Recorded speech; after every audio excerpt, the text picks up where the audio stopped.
नमस्कार मित्रों, Radha Krishna IAS classes में आप सभी का हार्दिक स्वागत है। आज हम यहाँ कुछ महत्वपूर्ण प्रश्न लेकर आए हैं जो कि संविधान विषय के हैं। संविधान में मौलिक अधिकार और नीति निर्देशक तत्व के महत्वपूर्ण अनुच्छेद पर चर्चा की जाएगी।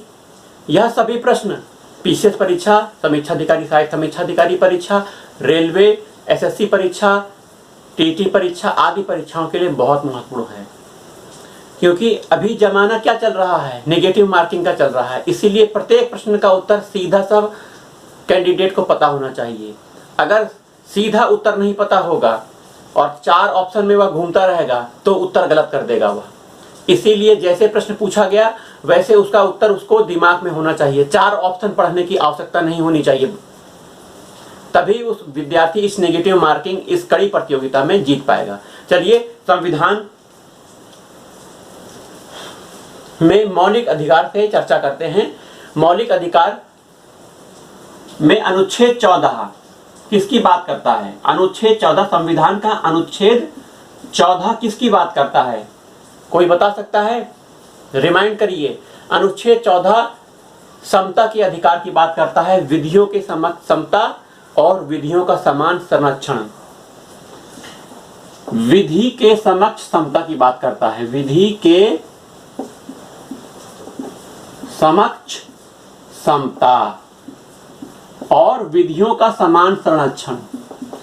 विधियों का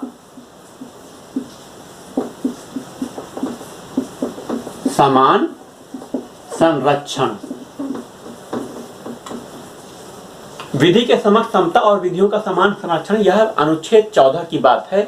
अनुच्छेद 14 मौलिक अधिकार का पहला भाग है जो कि समता का अधिकार है। समता का अधिकार मौलिक अधिकार का पहला भाग है, जिसमें अनुच्छेद 14 से लेकर 18 तक समता का अधिकार की व्याख्या की गई है। 14 में विधियों के समक्ष समता और विधियों का समान संरक्षण की बात की गई है। अच्छा, मौलिक अधिकार संविधान के किस भाग में है? मौलिक, अगर यह प्रश्न पूछा गया मौलिक अधिकार संविधान के किस भाग में है, तो यह भाग 3 में। और मौलिक अधिकार संविधान के किस अनुच्छेद तक हैं? तो अनुच्छेद 12 से लेकर 35 तक, अनुच्छेद 12 से लेकर 35 तक मौलिक अधिकार हैं। अनुच्छेद 12 में क्या कहा गया है? अनुच्छेद 12 में किसका वर्णन किया गया? जरा आप इसका विचार कर सकते हैं। अनुच्छेद 12 में किसका वर्णन किया गया है? कमेंट बॉक्स में आप कमेंट कर दीजिए। अनुच्छेद 12 में मूल अधिकार की परिभाषा दी गई है। किसकी परिभाषा? मूल अधिकार की। मूल अधिकार की परिभाषा दी गई है। अनुच्छेद 13 में क्या है? अनुच्छेद 13 में है मूल अधिकार के असंगत जो विधियां हैं, उसका मूल अधिकार से असंगत विधियां हैं उसको अल्पकरण करना, शून्य करने की बात की गई है। अनुच्छेद 13 में मूल अधिकार से असंगत जो विधियां हैं उनको अल्पीकरण करने की विधियों का वर्णन अनुच्छेद 13 में दिया गया है। तो हम अनुच्छेद 14 से पढ़ रहे थे, हमने यह जान लिया कि अनुच्छेद 12 में मूल अधिकार की परिभाषा है, 13 में मूल अधिकार से असंगत विधियों जो कानून बन रहे हैं उसके अल्पीकरण की विधियां दी गई हैं अनुच्छेद 13 में। और अनुच्छेद 13 इंपॉर्टेंट है। भाग 3 में मौलिक अधिकार का वर्णन किया गया है। मौलिक अधिकार संविधान के अनुच्छेद 12 से 35 में वर्णित है। अब अनुच्छेद 15 में आ जाते हैं हम लोग। अनुच्छेद 15 में किसका वर्णन किया गया है? समता के अधिकार का दूसरा भाग अनुच्छेद 15 है। इसमें वर्णन किया गया है धर्म, मूल वंश, जाति, लिंग, धर्म, मूल वंश, जाति, लिंग और जन्म स्थान के आधार पर, जन्म स्थान आदि के इस आधार पर कोई भेद नहीं किया जाएगा व्यक्तियों के साथ। किसी व्यक्ति के साथ धर्म के आधार पर भेदभाव नहीं किया जाएगा, मूल वंश के आधार पर, जाति के आधार पर, लिंग के आधार पर और जन्म स्थान के आधार पर कोई भेद नहीं किया जाएगा। अनुच्छेद 15 में है। अब अनुच्छेद 16 में क्या है? जो राज्य नियोजन है, राज्य नियोजन अर्थात सरकारी नौकरियां हैं, नौकरियों में किसी प्रकार की कोई असमानता नहीं होगी। तो राज्य नियोजन में लोक नियोजन के विषय में अवसर की समता, अनुच्छेद 16 में लोक नियोजन में अवसर की समता होगी, सबको समान अवसर दिया जाएगा।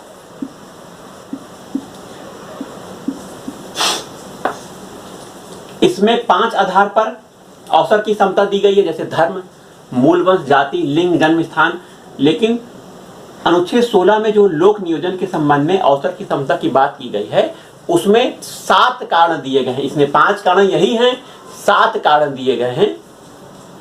उद्भव, एक उद्भव है, एक और कारण है। धर्म, मूल वंश, जाति, लिंग, जन्म स्थान, उद्भव, एक कारण और है। इसे आप कमेंट बॉक्स में बताइएगा कि 7वां कारण क्या है। अब अनुच्छेद 17 में आ जाते हैं। अनुच्छेद 17 में किसका वर्णन किया गया है? अनुच्छेद 17 में अस्पृश्यता का अंत, अनटचबिलिटी का अंत किया गया है। अस्पृश्यता का अंत कर दिया गया है। समाज में बहुत जाति प्रथा थी, छुआछूत की भावना थी, तो इससे अस्पृश्यता बहुत बढ़ गई थी। लोग निम्न जाति वाले लोगों को अछूत समझते थे, उनका छुआ हुआ उनको छूना पसंद नहीं करते थे, उनका छुआ हुआ खाते नहीं थे। अगर वह किसी कुएं से पानी पी ले तो उस पानी में उच्च जाति के लोग पानी नहीं पीते थे। तो सरकार ने अनुच्छेद 17 के तहत अस्पृश्यता का अंत कर दिया और इसे गैर कानूनी घोषित कर दिया। अनुच्छेद 18 में आ जाते हैं। उपाधियों का अंत, जो उपाधियां दी गई हैं उसका अंत कर दिया गया। उपाधियां देने से विषमता फैलती है। कैसे फैलती है? अंग्रेजी शासनकाल में यह उपाधियां दी जाती थीं। जिस किसी हिंदू जो कि प्रभावशाली था उसको सरकार अपनी तरफ करने के लिए उपाधियां दे देता था, तो जिससे जनता में एक असमानता का वातावरण होता था। इसीलिए भारत सरकार ने, संविधान ने उपाधियों का अंत करके समता को लाने का प्रयास किया और समाज में असमानता को कम किया। ये हो गई हमारी 14 से 18 तक मूल अधिकार का पहला भाग हो गया, जो कि समता का अधिकार है। अब आइए अनुच्छेद 19 में किसका वर्णन किया गया है। अनुच्छेद 19, कमेंट बॉक्स में उत्तर दे दीजिए, बहुत इंपॉर्टेंट अनुच्छेद है। अनुच्छेद 19 संविधान का बहुत इंपॉर्टेंट है। वाक और अभिव्यक्ति स्वतंत्रता की बात करता है। वाक एवं अभिव्यक्ति स्वतंत्रता।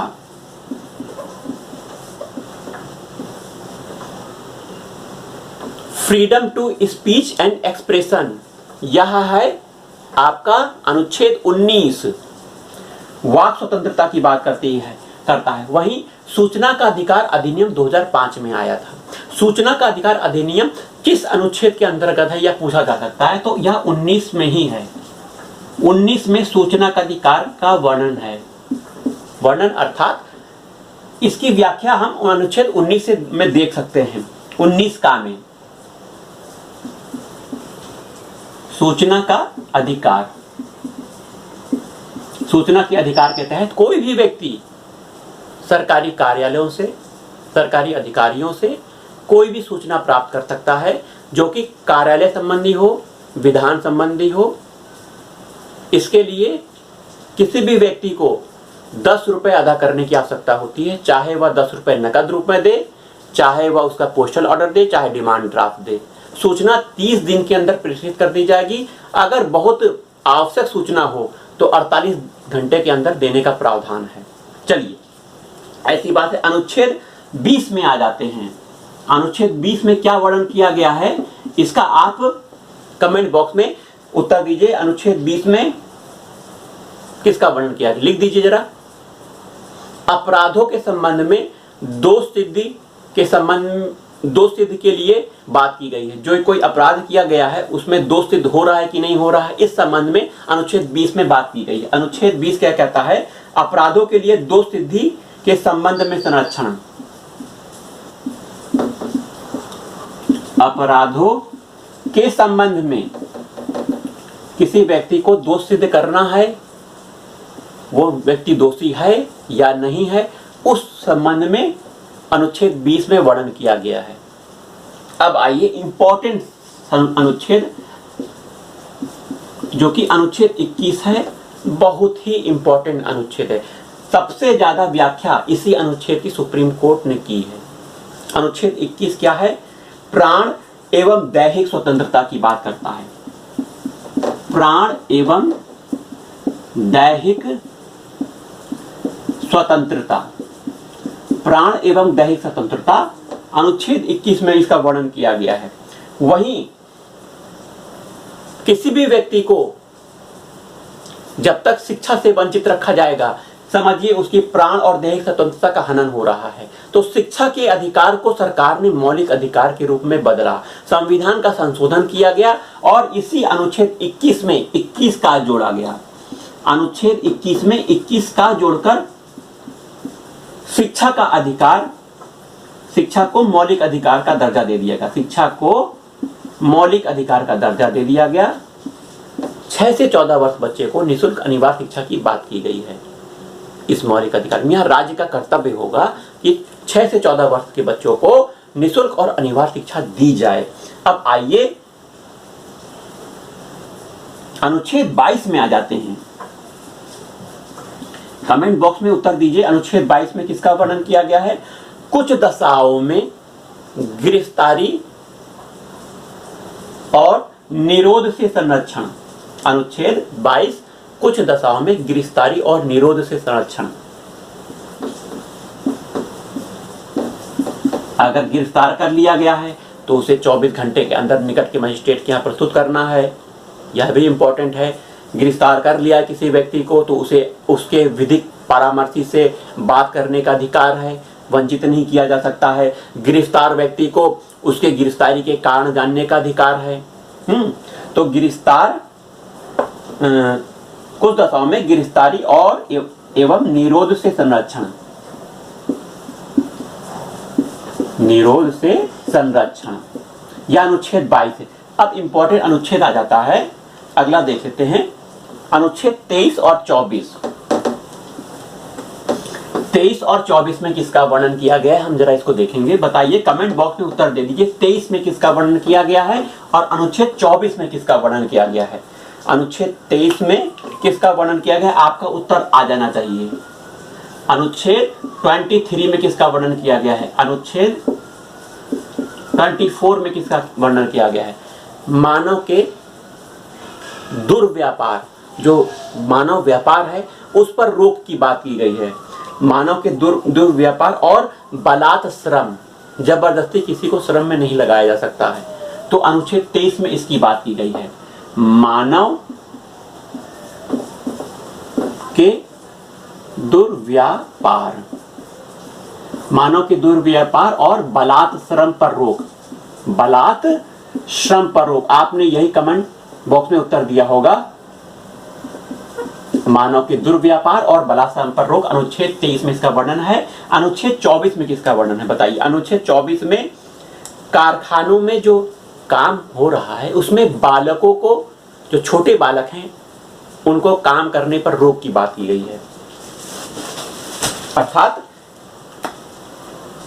कारखानों में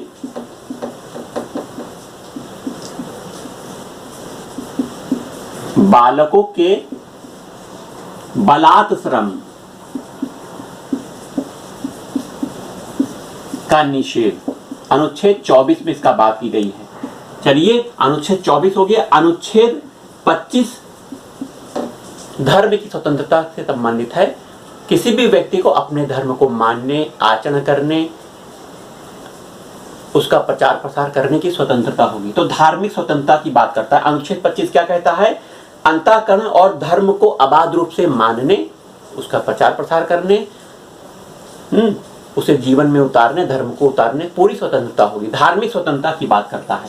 तो अंतःकरण की स्वतंत्रता, अंतःकरण एवं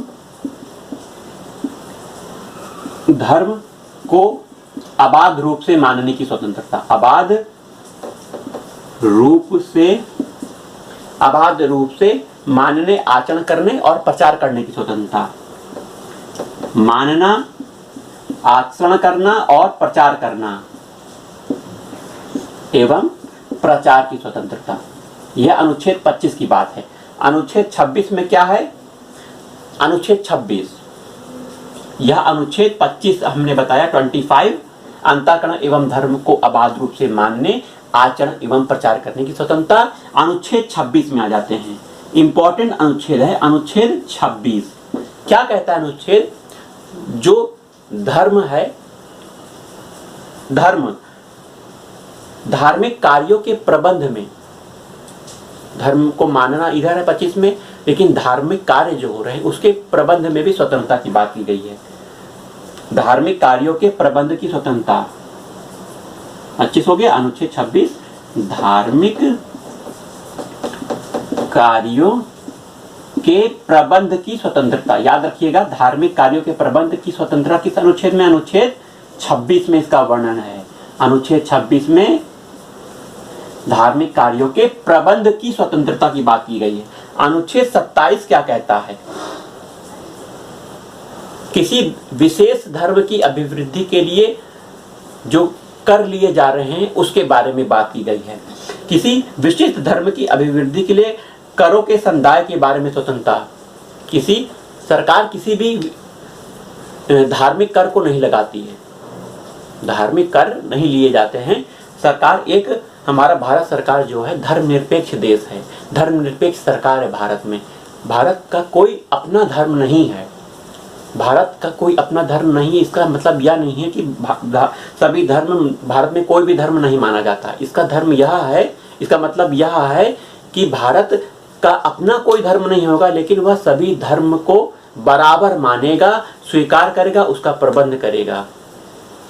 लेकिन भारत का अपना कोई धर्म नहीं है। भारत एक पंथ निरपेक्ष, धर्मनिरपेक्ष राज्य है। सभी धर्मों को बराबर रूप से व्यवहार करता है भारत सरकार। तो अनुच्छेद 26 हो गया। अनुच्छेद 26 किसी विशेष धर्म की अभिवृद्धि के लिए करों के संदाय के बारे में प्रबंध है। अनुच्छेद 27 में इसका वर्णन है, धर्म की अभिवृद्धि के लिए, किसी विशिष्ट धर्म की अभिवृद्धि के लिए किसका वर्णन है? जो टैक्स है, कर के संदाय, कितना टैक्स लगाना है कि नहीं, धार्मिक कर लगेगा कि नहीं, यह सब करों के संदाय के संबंध में इसका वर्णन किया गया अनुच्छेद 27 में। अब अनुच्छेद 28 में शैक्षिक संस्थाएं जो होती हैं, शैक्षिक संस्थाओं में धार्मिक शिक्षा दी जानी है कि नहीं, किस शैक्षिक संस्था में दी जाएगी, किस संस्था में नहीं दी जाएगी, इसके बारे में वर्णन किया गया है अनुच्छेद 28 में। कुछ शिक्षा संस्थाओं में धार्मिक शिक्षा या धार्मिक उपासना में उपस्थित होने के बारे में स्वतंत्रता। तो सबसे पहली बात आपको यह जान लेना है कि जो सरकारी, पूर्ण रूप से सरकारी धार्मिक केंद्र हैं, शिक्षा के केंद्र हैं, वहाँ धर्म की शिक्षा नहीं दी जाएगी, क्योंकि भारत पंथ निरपेक्ष देश है। वहीं सरकार द्वारा मान्यता प्राप्त संस्थाएं हैं, सरकार द्वारा जो धन दिया जा रहा है, वहाँ भी धर्म की शिक्षा नहीं दी जाएगी। ठीक है। तो कुछ शिक्षा संस्थाओं में धार्मिक शिक्षा और धार्मिक उपासना में उपस्थित होने के बारे में स्वतंत्रता अनुच्छेद 28 में इसका वर्णन किया गया। अनुच्छेद 28 हमने बता दिया क्या है। अनुच्छेद 28 कुछ विशिष्ट संस्थाओं में धार्मिक शिक्षा या धार्मिक उपासना के संबंध में वहां उपस्थित होने, उसको मानने, उस धर्म की शिक्षा को ग्रहण करने की स्वतंत्रता के बारे में अनुच्छेद 28 में वर्णन किया गया है, जिसमें साफ कह दिया गया है कि सरकारी शिक्षा के केंद्रों या फिर सरकार द्वारा मान्यता प्राप्त, सरकार द्वारा वित्त पोषित शिक्षा संस्थाओं में धर्म की शिक्षा नहीं दी जाएगी। अनुच्छेद 29 हमारा और 30 अल्पसंख्यकों की बात करता है। इसमें अंतर्निहित बात यह है एक अनुच्छेद में कि उस अनुच्छेद में, एक अनुच्छेद में अल्पसंख्यकों के साथ बहुसंख्यक भी जुड़े हुए हैं। जब कोई डीप पढ़ेगा इसको तब वही समझ पाएगा। अनुच्छेद 29 क्या कहता है? अनुच्छेद 29 कहता है अल्पसंख्यक वर्गों के हित के लिए संरक्षण की बात करता है। अनुच्छेद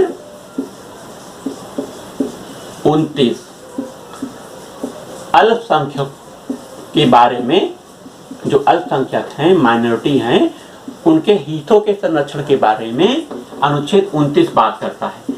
अनुच्छेद अब 30 क्या कहता है, इसी अल्पसंख्यकों के बारे में है कि शिक्षा संस्थाओं की स्थापना और प्रशासन करने में अल्पसंख्यक वर्गों का अधिकार। जो शिक्षा संस्थाएं हैं उसमें अल्पसंख्यकों का क्या अधिकार होगा, स्थापना करने और प्रशासन करने में। तो शिक्षा संस्थाओं का अधिकार, अल्पसंख्यकों के संबंध में शिक्षा संस्थाओं का अधिकार किस लिए, एक है प्रशासन करने में, वो शिक्षा संस्थाओं के प्रशासन करने में और उसको खोलने में अर्थात स्थापना करने में। इन अल्पसंख्यकों को क्या अधिकार है, इसका वर्णन अनुच्छेद 30 में किया गया। अनुच्छेद अब 32 की बात करते हैं।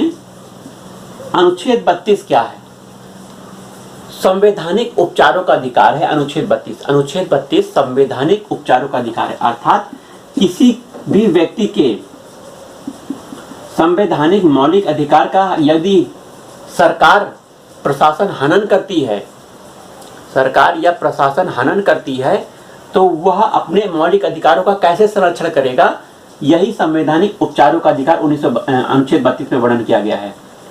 संवैधानिक उपचारों का अधिकार, संवैधानिक उपचारों के अधिकार में अनुच्छेद 32 में वर्णन किया गया है। कोई भी व्यक्ति जिसका मौलिक अधिकार का उल्लंघन हुआ है, वह अपने मौलिक अधिकारों के संरक्षण के संबंध में सीधे सुप्रीम कोर्ट जा सकता है। अनुच्छेद 32 के तहत, अनुच्छेद 32 के तहत वह सीधे सुप्रीम कोर्ट जा सकता है, अन्यथा किसी भी अवस्था में वह नहीं जा सकता। मतलब बहुत से केस हैं, हाई कोर्ट जब कहती है कि सुप्रीम कोर्ट में केस को लेकर जाना है, संविधान का कोई मामला है जिसमें सुप्रीम कोर्ट ही उसकी व्याख्या कर सकता है, तो उस केस को हम सुप्रीम कोर्ट में लेकर जाते हैं। कोई व्यक्ति डायरेक्ट सीधे सुप्रीम कोर्ट में सुनवाई के लिए नहीं जा सकता। केवल और केवल अनुच्छेद 32 के तहत यदि उसके मौलिक अधिकार का उल्लंघन होता है, तब व्यक्ति सीधे सुप्रीम कोर्ट जा सकता है।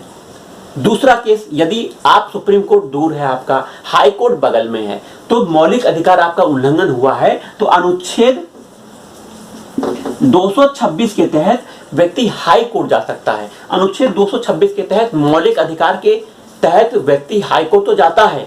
यदि व्यक्ति का विधिक अधिकार भी उल्लंघन हुआ है, किसी व्यक्ति का विधिक अधिकार, मौलिक अधिकार 226 के तहत वो हाई कोर्ट जा रहा है, परंतु विधिक अधिकार भी उसका उल्लंघन हुआ है, तो वह अनुच्छेद 226 के तहत हाई कोर्ट जा सकता है, सुप्रीम कोर्ट नहीं जा सकता। यह अनुच्छेद 226 की विशेषता है। अब आइए हमारा राज्य के नीति निर्देशक तत्व पर चर्चा कर लेते हैं। सबसे पहले आप कमेंट बॉक्स में उत्तर दे दीजिए, राज्य के नीति निर्देशक तत्व संविधान के किस भाग में वर्णित है। तो भाग 4 में इसका वर्णन है, आपका उत्तर होगा। राज्य के नीति निर्देशक तत्व कहां से लिए गए हैं, किस देश से लिए गए हैं, आयरलैंड से लिए गए हैं। ठीक है। अनुच्छेद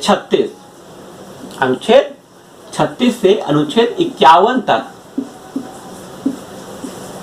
क्या हमारे राज्य के नीति निर्देशक तत्व का वर्णन किया गया। कुछ विशेषताएं हैं। राज्य के नीति निर्देशक तत्व कल्याणकारी राज्य की अवधारणा पर आधारित है। राज्य का यह कर्तव्य होगा कि ये जो अनुच्छेद लिखे गए हैं इसको प्रशासन के जरिए समाज में उतारे, लेकिन बाध्यता नहीं है सरकार पर कि सभी राज्य के नीति निर्देशक तत्वों पर कानून बनाकर जनता के हित में काम किया जाए, क्योंकि आर्थिक संसाधन बहुत कम है। जो संसाधन है, राज्य के संसाधन कम है, तो राज्य अपने संसाधनों के आधार पर, अगर संसाधन उसके पास पर्याप्त हैं, तो वह नीति निर्देशक तत्वों का पूरी तरह से अनुपालन करेगा।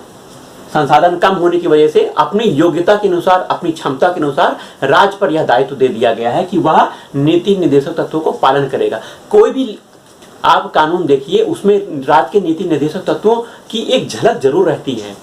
यह एक ऐसे दिशा निर्देश हैं जो शासन में मंत्रियों, कानून निर्माताओं या फिर विधि निर्माताओं, प्रशासकों को एक दृष्टि देते हैं। कानून बनाते समय व्यक्ति ध्यान रखेगा कि अमुक नीति निर्देशक तत्वों के तहत हमें यह कानून बनाकर जनता की सेवा करनी है।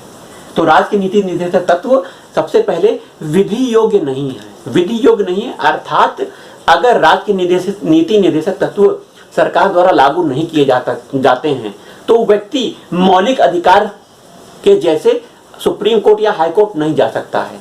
अर्थात यदि मौलिक अधिकार लागू नहीं हो रहे हैं तो उसके संबंध में वह न्यायालय की शरण नहीं ले सकता है। कहने की बात यह है। आइए अनुच्छेद 26 में राज्य की परिभाषा दी गई है जो कि सिंपल से है। राज्य की परिभाषा अनुच्छेद 36 याद लिख लीजिए। अनुच्छेद 26 में डेफिनेशन ऑफ स्टेट, राज्य की परिभाषा। राज्य की परिभाषा में अगर राज्य की बात की जाए तो हमारा जो संसद है ना, संसद और वहाँ के प्रशासन हो गया, राज्य सरकार हो गई, राज्य सरकार का प्रशासन हो गया, पंचायतें हो गई, पंचायतों का प्रशासन हो गया, यह सब राज्य हैं।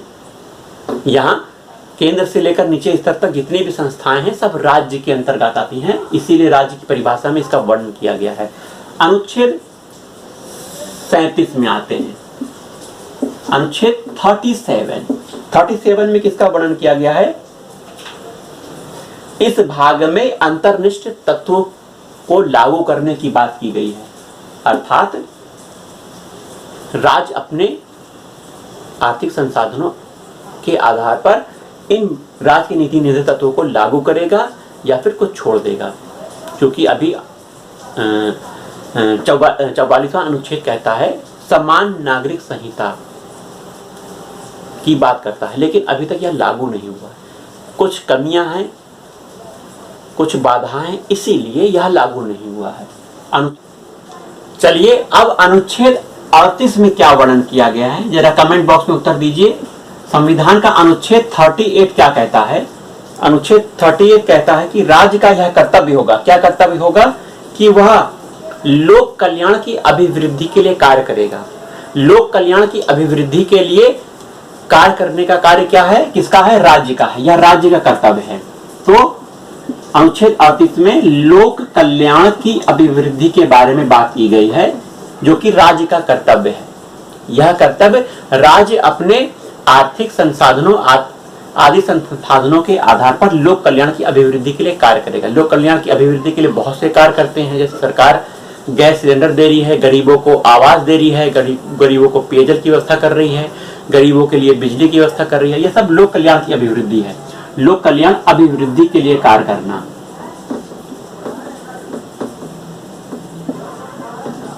अभिवृद्धि के लिए कार्य राज्य का यह कर्तव्य होगा कि वह लोक कल्याण की अभिवृद्धि के लिए कार्य करेगा। और यह ठीक है सामाजिक व्यवस्था बनाएगा। अनुच्छेद 39 में आ जाते हैं। इंपॉर्टेंट अनुच्छेद है संविधान का अनुच्छेद 39 क्या कहता है इस पर जरा चर्चा करते हैं।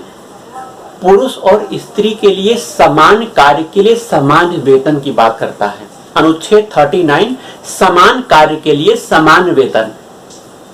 स्त्री को कम वेतन दिया जाए और पुरुष को ज्यादा वेतन दिया जाए, इससे असमानता होगी। उसी कार्य के लिए दोनों को समान वेतन होना चाहिए। समान कार्य के लिए समान वेतन अनुच्छेद 39 में इसका वर्णन है।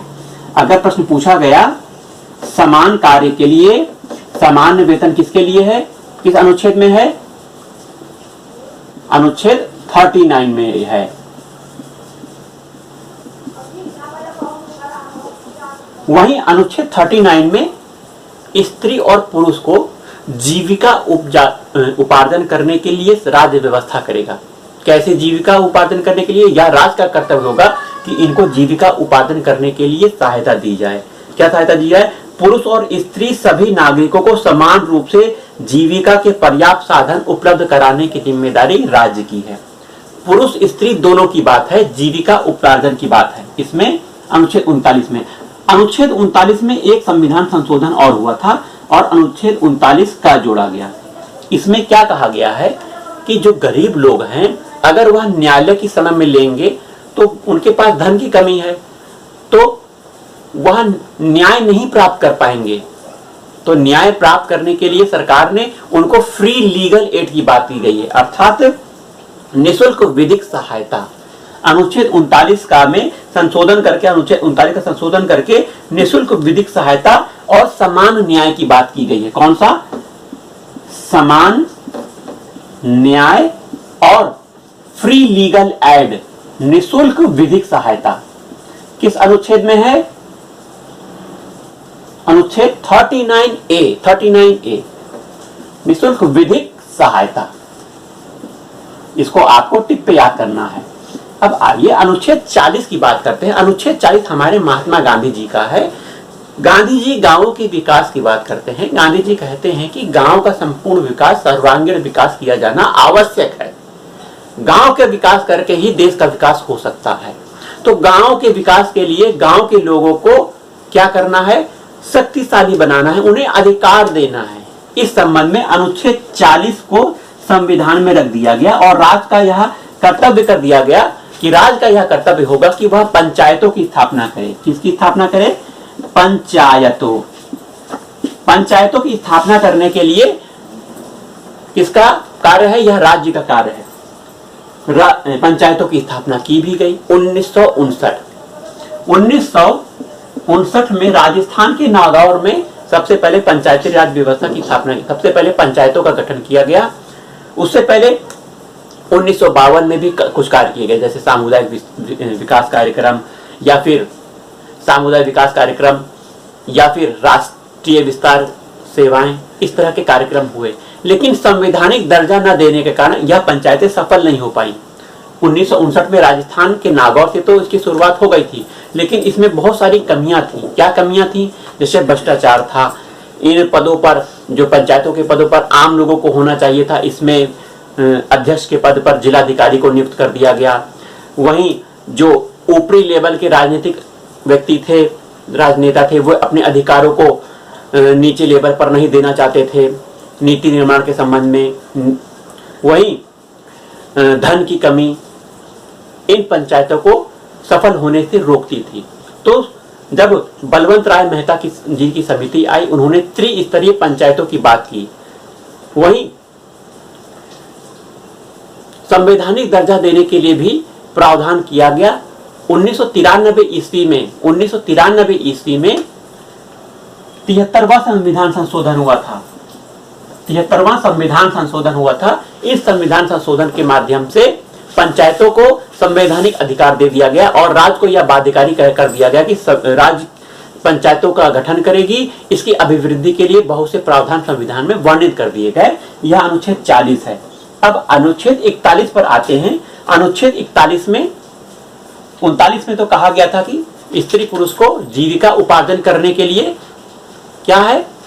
कुछ व्यवस्था करना है। स्त्री, पुरुष और स्त्री को, सभी नागरिकों को समान रूप से जीविका के पर्याप्त साधन उपलब्ध कराने की राज्य की जिम्मेदारी है। अब राज्य क्या कर रहा है? अनुच्छेद 41 में देख लेते हैं क्या करना है राज्य को। अनुच्छेद 41 कहता है कुछ दशाओं में काम शिक्षा देने की बात करता है। क्या है? काम, शिक्षा और एक और चीज है, राज्य का यह कर्तव्य होगा कि वह व्यक्ति को काम, शिक्षा या लोक सहायता प्रदान करेगा। काम, शिक्षा और लोक सहायता कौन प्रदान करेगा? राज्य प्रदान करेगा। आइए अनुच्छेद 42 की बात करते हैं। जो काम प्राप्त हुआ है वो कैसा होना चाहिए? अनुच्छेद 42 में कहा गया है न्याय संगत कार्य होना चाहिए, भेदभाव नहीं होना चाहिए, न्याय संगत कार्य होना चाहिए और कार्य की मानवोचित दशाएं होनी चाहिए। अनुच्छेद 42 की बात है यहाँ। अनुच्छेद 42 में क्या है? काम की न्याय संगतता। क्या? काम की न्याय संगत कार्य होना चाहिए और मानवचित दशाएं होनी चाहिए कार्य की। ठीक है, पता लगा 8 घंटे की ड्यूटी है और आपसे 20 घंटे काम लिया जा रहा है। संडे को छुट्टी का दिन है, संडे में भी आपको काम करवाया जा रहा है। आपको धन न देकर बलात्कार करवाया जा रहा है। तो ऐसी मानवचित दशाएं नहीं होनी चाहिए। अनुच्छेद 42 में इसका वर्णन किया गया है। वहीं अनुच्छेद 42 में एक बहुत बड़ी बात की गई महिलाओं के लिए, प्रसूति सहायता। प्रसूति सहायता को आज सरकार ने कानून भी बनाया है। सरकारी अस्पतालों में यदि गर्भवती स्त्री अपने बच्चे का जन्म देती है तो उसे प्रसूति सहायता दी जाती है आर्थिक रूप से। इस समय लगभग 6,000 रुपये देने का प्रावधान किया गया है। और सरकारी अस्पतालों में जो भी जांच, जो भी ऑपरेशन जब सब हो रहा है, सब फ्री होता है। तो यह राज्य अपनी ड्यूटी निभा रहा है और वर्तमान में यह हो भी रहा है। तो अनुच्छेद 42 में बहुत इंपॉर्टेंट है, प्रसूति सहायता की बात की गई है। किसके लिए? महिलाओं के लिए। अब आइए अनुच्छेद 43 में आ जाते हैं। इंपॉर्टेंट अनुच्छेद है। अनुच्छेद 43 क्या कहता है? अनुच्छेद 43 कहता है, कमेंट बॉक्स में बता दीजिए अनुच्छेद 43 क्या कहता है। अनुच्छेद 43 जो उद्योग है कर्मकारों के लिए निर्वाह मजदूरी की बात करता है। कर्मकारों के लिए निर्वाह मजदूरी, कर्मकारों के लिए निर्वाह मजदूरी की बात करता है। कौन? अनुच्छेद 43। अनुच्छेद 43 में संशोधन किया गया और 43 का जोड़ा गया।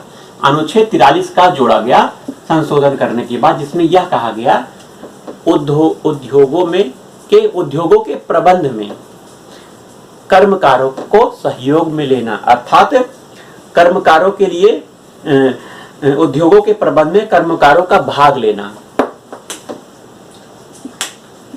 उद्योगों के प्रबंध में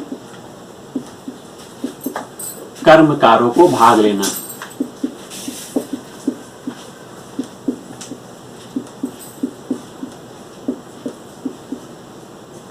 ये है अनुच्छेद 43 का की बात है। अब आइए अनुच्छेद 44 क्या कहता है। संविधान का अनुच्छेद 44 कहता है, एक समान सिविल संहिता की बात करता है। एक समान सिविल संहिता जो भी अभी तक लागू नहीं हुई है। जो हिंदू के कानून है, मुसलमानों के कानून है, जैन धर्म के, ईसाई धर्म के, ये अलग अलग कानून है, धार्मिक कानून। एक समान सिविल संहिता नहीं है। तो समान सिविल संहिता की बात करता है कौन? अनुच्छेद 44। इंपॉर्टेंट है, याद रखिएगा। अब आइए अनुच्छेद 45। हमने अनुच्छेद 21 का पढ़ा था। संविधान का अनुच्छेद मौलिक अधिकार था जो कि 21 का था। इसमें क्या था? 6 से 14 वर्ष के बच्चों को निःशुल्क और अनिवार्य शिक्षा की बात की गई थी। यह मौलिक अधिकार है। अब 6 से 14 वर्ष के बच्चों की बात यह मौलिक अधिकार में दे दी गई है। 6 से वर्ष से पहले के बच्चों को क्या होगा, उसकी बात इसमें किया गया है। क्या किया गया है? 6 वर्ष से कम उम्र के बच्चों को, 6 वर्ष से कम उम्र के बच्चों के लिए शिक्षा और उनको लालन पोषण की सहायता करने का कार्य किसका है? राज्य का है। अनुच्छेद 46 में आ जाते हैं।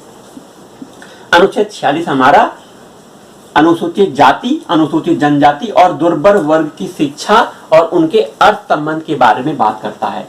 अनुसूचित जाति, अनुसूचित जनजाति, SC ST और दुर्बल वर्ग, इनके लिए क्या करना है? शिक्षा और धन के बारे में प्रावधान करने की बात करता है। राज्य का यह कर्तव्य होगा कि वह अनुसूचित जाति, दुर्बल वर्ग, अनुसूचित जनजाति लोगों की शिक्षा का प्रबंध करेगा, उनके धन की व्यवस्था, आर्थिक व्यवस्था भी करेगा, उनको सहायता प्रदान करेगा। वहीं चलिए अनुच्छेद 47 इंपॉर्टेंट है। अनुच्छेद 47 किसकी बात करता है? 47। अनुच्छेद 47 किसकी बात करता है? पोषाहार स्तर और जीवन स्तर को ऊंचा करने तथा लोक स्वास्थ्य को सुधारने में राज्य का कर्तव्य। तो लोक स्वास्थ्य इसमें आ जाता है। लोक स्वास्थ्य अनुच्छेद 47 की बात है। एवं पोषाहार स्तर,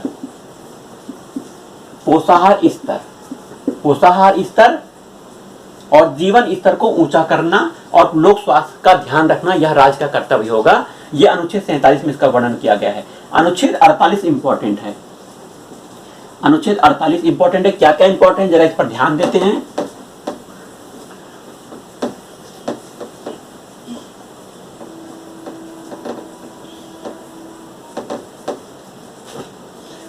अनुच्छेद 48 राज्य का क्या कर्तव्य होगा? राज्य का कर्तव्य होगा कि वह कृषि का विकास करेगी, कृषि को वैज्ञानिक पद्धति से चलाएगी, कृषि में वैज्ञानिक पद्धति लेकर आएगी, पशुपालन का विकास करेगी, पशुओं की संरक्षा करेगी। ये सब कार्य है। कृषि पशुपालन की बात की गई है। किसी पशुपालन में आधुनिक तकनीकों का प्रयोग किया जाएगा, यह सब बात की गई अनुच्छेद 48 में। वहीं और क्या बात की गई है, जो दुधारू पशु हैं जैसे गाय का संरक्षण, गाय का संरक्षण, बछड़ों का संरक्षण आदि की बात की गई है, जो कि गांधीवादी है। यह अनुच्छेद गांधीवादी है। गौवध पर रोक अनुच्छेद 48 में है। गौवध पर रोक, यह अनुच्छेद 48 में इसका वर्णन किया गया है। वहीं और क्या वर्णन किया गया है, पर्यावरण संरक्षण के लिए अनुच्छेद 48 में संशोधन कर दिया गया। 48 का पर्यावरण संरक्षण की बात की गई है। पर्यावरण संरक्षण यह राज्य का कर्तव्य हो गया है। नीति निर्देशक तत्व के संबंध में अनुच्छेद 48 का में इसका संशोधन करके जोड़ा गया है। इसमें क्या कहा गया है, पर्यावरण संरक्षण और संवर्धन तथा वन्य और वन जीवों का संरक्षण। पर्यावरण संरक्षण के साथ वन एवं वन जीवों के संरक्षण की भी बात की गई है। यह सब कर्तव्य किसका है, यह संरक्षण कौन करेगा, यह सब राज्य का कर्तव्य है। राज्य कृषि पशुपालन में सुधार करेगा, गौवध को रोकेगा और पर्यावरण संरक्षण करेगा, वन संरक्षण करेगा, वन जीवों का संरक्षण करेगा। वन्य जीव, वन और वन जीवों का संरक्षण। आइए अनुच्छेद 49 में आ जाते हैं।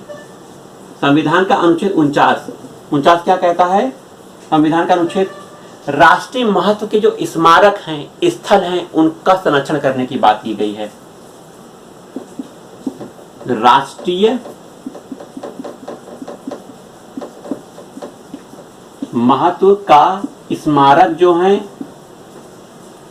स्थल हैं, स्थान हैं, इनके संरक्षण की बात की गई है। यह राज्य का कर्तव्य है। अनुच्छेद 49 अनुच्छेद 50 इंपॉर्टेंट है। अनुच्छेद 50 कार्यपालिका को न्यायपालिका से अलग की बात करता है। कार्यपालिका को न्यायपालिका से अलग होने की बात करता है। न्यायपालिका अलग के पृथक्करण की बात करता है, दोनों अलग अलग होना चाहिए।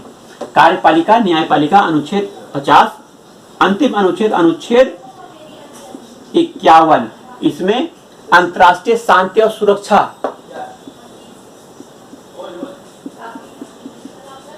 अंतर्राष्ट्रीय शांति और सुरक्षा की अभिवृद्धि के लिए, अंतर्राष्ट्रीय शांति और सुरक्षा की अभिवृद्धि के लिए राज्य कार्य करेगा। चलिए आज की वीडियो में इतना ही। जय हिंद, जय भारत।